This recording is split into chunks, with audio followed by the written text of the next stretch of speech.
మహిళలకు CM Chandrababu good news చెప్పారు. మహిళలకు వర్క్ ఫ్రం హోం ప్రారంభించేందుకు వ్యూహరచన చేస్తున్నట్లు ఆయన తెలిపారు. సైన్స్ రంగంలో విజయాలు సాధిస్తున్న మహిళలకు అభినందనలు తెలిపారు. చంద్రబాబు స్టెమ్ కోర్సులో అవకాశాలు కల్పించేందుకు కట్టుబడి ఉన్నామన్నారు. కరోనా అనంతరం పరిణామాలు వర్క్ ఫ్రం హోంలు ప్రాముఖ్యత పెంచాయని పేర్కొన్నారు. Remote work, coworking, neighbourhood work space కాన్సెప్ట్లు వచ్చాయన్నారు. ఈ కాన్సెప్ట్లు అనువైన ఉత్పాదక పని వాతావరణాన్ని సృష్టిస్తాయని చెప్పారు.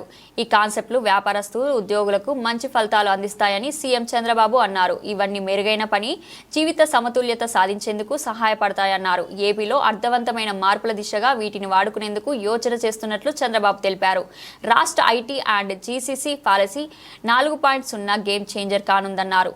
అట్టడుగు స్థాయిలో ఉపాధి కల్పించేలా ఐటీ, జీసీసీ సంస్థలకు మద్దతు ఉంటుందన్నారు. రిమోట్, హైబ్రిడ్ వర్క్ ఆప్షన్ల ద్వారా ఎక్కువగా మహిళలకే లబ్ధి కలుగుతుందన్నారు చంద్రబాబు. ఒక 5 మంది కలెక్టర్స్ ని అక్కడ కూర్చొని మాట్లాడి మేజర్ ఇష్యూస్ మీరు మానిటర్ చేయగలిగితే చాలా ఇంపాక్ట్ వస్తుంది.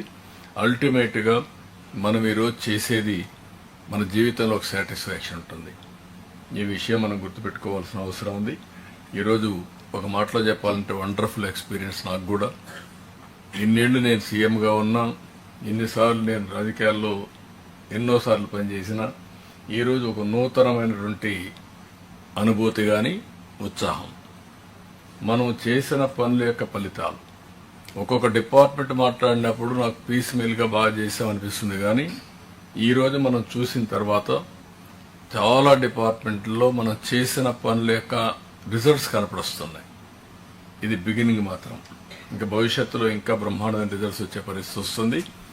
విత్ వెరీ వెరీ హార్డ్ కండిషన్స్లో ఫైనాన్షియల్గా కానీ, మొరల్ కానీ, డిఫంక్ట్ కావడం కానీ, మనకు రిసోర్సెస్ లేకుండా పోవడం కానీ, అన్నిట్లో కూడా we are able to do extraordinary work. దీనికి అంతటి కారణం సమిష్టి కృషి, మీ అందరి యొక్క పార్టిసిపేషన్. దానికి మనస్ఫూర్తిగా టీంను అభినందిస్తూ మరొకసారి అందరికీ నమస్కారాలు తెలియ